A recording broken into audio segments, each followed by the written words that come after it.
Did you know that the building behind me was built in the 1630s? As you can see, it is very impressive and has withstood the test of time. But the history of this area goes back much further than that. Today, we are going to explore this site and the interesting features and facts about it. Plus, we will visit another modern site that has almost the same exact layout so you can see what it may have looked like back in those days. So let's get ready to explore the ruins of Quarai. We begin our journey by winding up and down the New Mexico backroads, passing through small villages, and some of them which are ancient villages that were abandoned due to attacks by the Apache Indians. Those villages have been torn down and replaced with modern structures since the early 1800s, but the drive to get there was quite relaxing.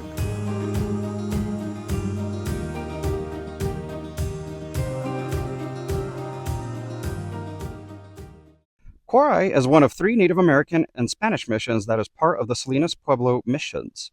And the Native Americans that occupied the site were the Tiwa Indians. And it is estimated that there were probably about 400 to 600 inhabitants that inhabited this area between 1300 AD and sometime around 1675 AD. So all this area back in here used to be the village. Then you also have a mound right here and several other mounds that are all over the area. But this whole entire area is where Quarai village used to be. Then, as we go over here, this is where the additions start to take place by the Spanish. Back behind me is another site of another church. And so this one at first was believed to have been part of the originals. But documents dating back to 1829 actually suggest that this site was built by the locals, called the 1830 Chapel. This here is the Church of Nuestra Señora de la Purísima Concepción de Curac, which we believe translates to Our Lady of the Very Pure Conception of Curac. So not exactly sure what that last word is. Now, the construction of the site actually began in 1627 and was completed in 1632. The walls basically extend to about 40 feet tall and up to about 6 feet wide. Not only that, but this is the church, and then you have the convent section over there. So we'll be exploring all of it. As we make our way up to the main entrance right here, you'll actually see this part off to the left is what they call the baptistries. So this is where they would baptize everybody, is in this area. It actually used to be right here, literally right in this section right here underneath the choir loft. So the choir loft used to be right there, but they ended up moving it out here right there because it was just too awkward to have it right in the middle. As you can see on the outside right here, we have these square holes, these small ones. So these small ones are believed to have been inlets, I guess you would say, to put beams through and basically have like an awning extended out this way. So that's what they believed that those holes were for. All right, so let's go ahead and make our way through.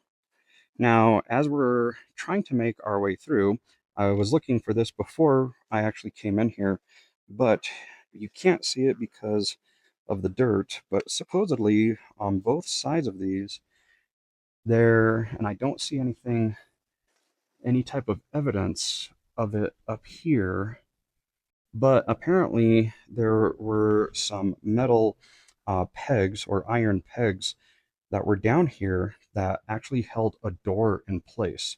So that way they could actually have a door close to this.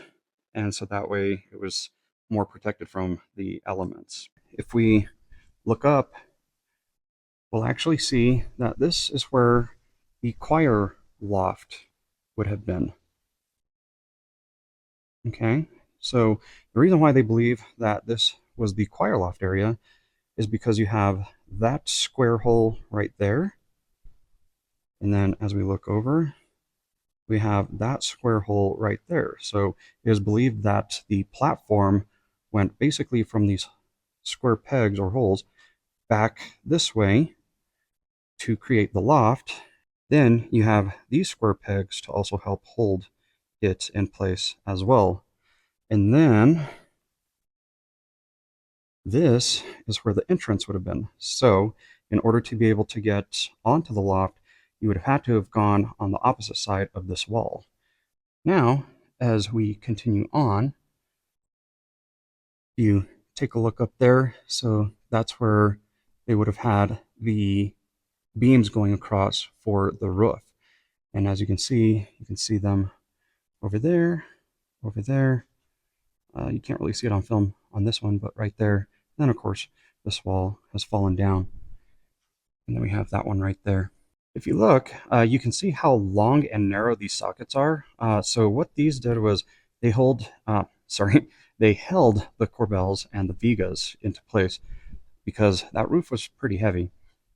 If you notice, this flooring is not dirt. So most missions that you go to, the flooring is nothing but dirt, but this one actually has these stone pieces. They believe that this is actually part of the original and that it wasn't put here later, but there is no way to be able to date that, so that is what they believe. Now, I'm not sure if you noticed this or not, but see how long this is? And then we have this inlet right here.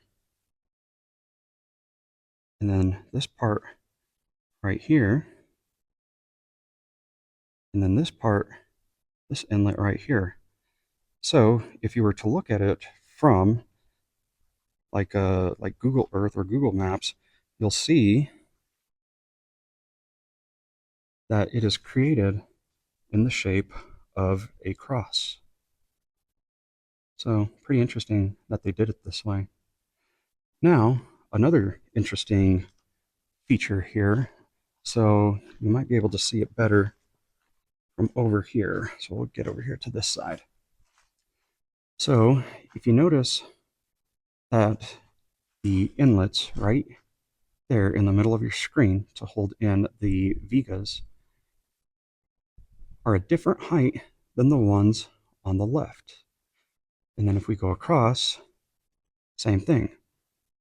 The ones at the middle of your screen are lower, and then the ones on the right are higher. So the reason why they made it this way is because, as you can see, let me dip back a little bit further in here, there really are no windows. So the way that they did it to where light could get in here is that they made these two different levels. The two different heights that you see there, that's where the windows would have been. So the windows would have gone basically from that side across to this side. So that way, as you can see, there's the sun, and then the sun light would shine in over here. So that is the reason why they are different sizes, is to allow the sunlight to come in. Now we're going to make our way into the sacristy area. So right here, this is where all the preparations would have been for the church. So this is where they would have all their robes and their linens, cups, things like that for ceremonial purposes. From the sacristy, we make our way into the ambulatorio hallway area. This hallway had windows that were placed along the patio to allow for sunlight, fresh air, and a way of being able to move around the convento during inclement weather. We continue on the path and find the area in which the choir would have entered to get onto the choir loft.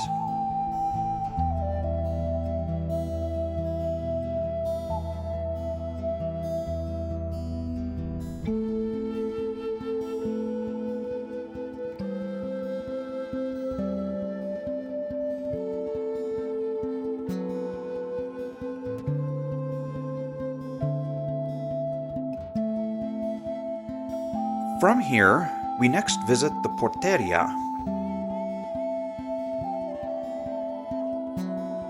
This area, you can see, has a stone bench that goes all along the walls of the room, and this is where people would come and wait for the priest.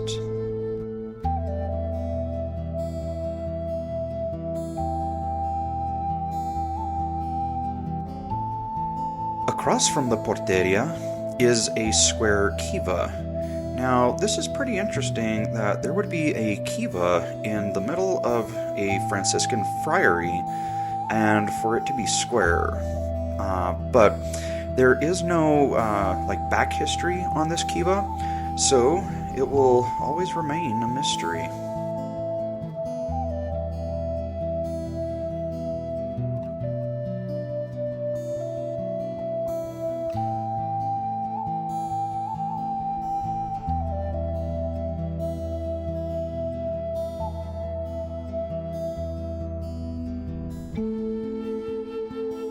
Now we move into the Convento corridor, and this is where you would find the sleeping quarters, the kitchen area, and the storage rooms for the priests.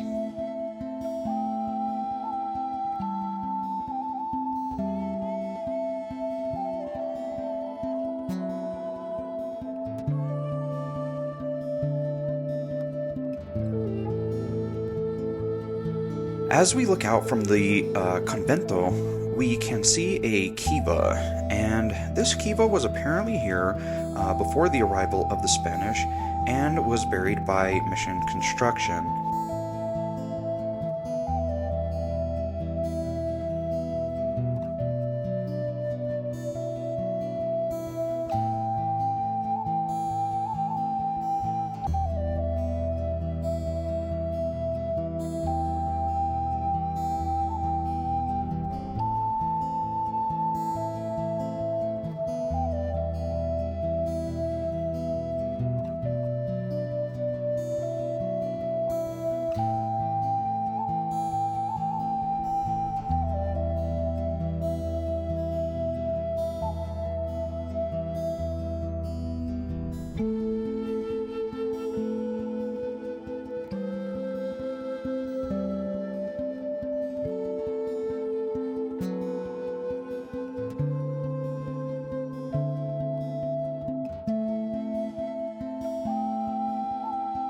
Then, if we look across from it, we can actually see a second structure with a wall, and this would be part of the mission gardens. So it is believed that this structure was used for stables, hay sheds, equipment barns, and animal pens, and that between these two structures is where they had the garden and where they would grow their food.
We now make our way outside of the Convento towards the mission gardens and the resettlement structures that were created in the early 1800s.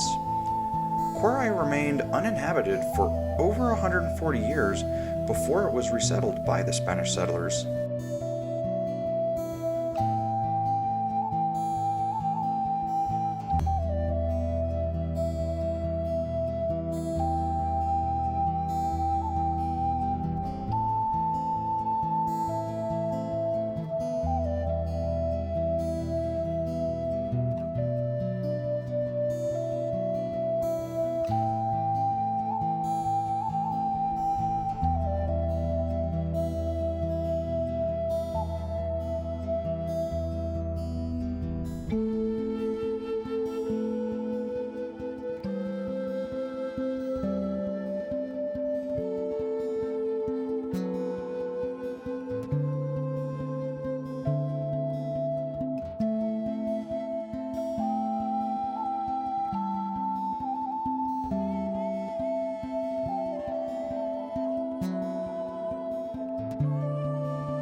as you can see right here, right there in the middle of your screen, all this is actually much more newer than that site and from the other sites.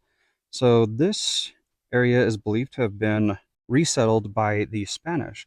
So what they did is they actually took sandstone from the area and they made these rooms right here.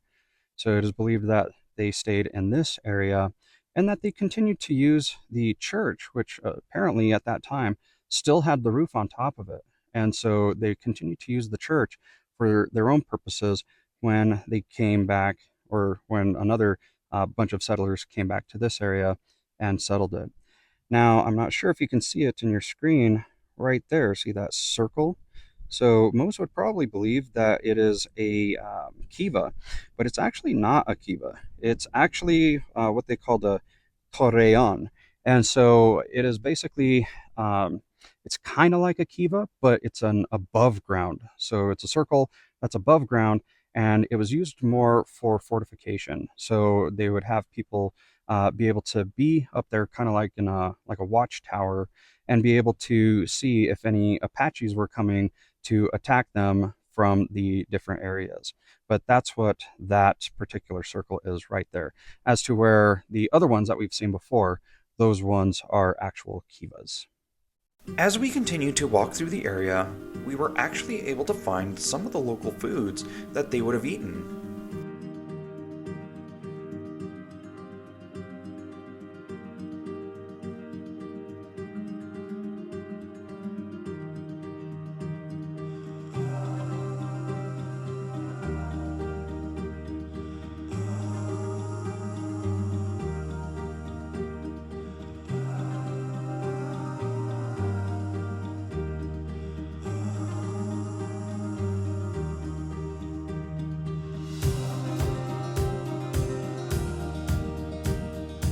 Unfortunately, other parts of the park have been closed off due to recent rainstorms that have been going on in the area. It is believed that this site started to become abandoned around the 1660s and would later be completely abandoned by 1675 due to attacks by the Apache Indians, as well as a drought that started to take place in the 1660s. It is believed that the survivors actually migrated back towards the Albuquerque area, where there were several Pueblo Indians living along the Rio Grande River in that area. In the 1820s, ranchers would actually come over here and take over the site and actually start using it for themselves. So they used the convent for their pens for their sheep, and then they built the addition that we had told you about just a little while ago. And then they were eventually attacked by the Apaches and driven out of that area back in the 1830s, and it has been basically abandoned ever since. And in the 1930s, that's when the state actually took it over and tried to stabilize it again, so that way people can actually come over here and enjoy it. We hope you folks enjoyed our trek today, and we look forward to seeing you in our next video. And until then, go out there and be adventurous.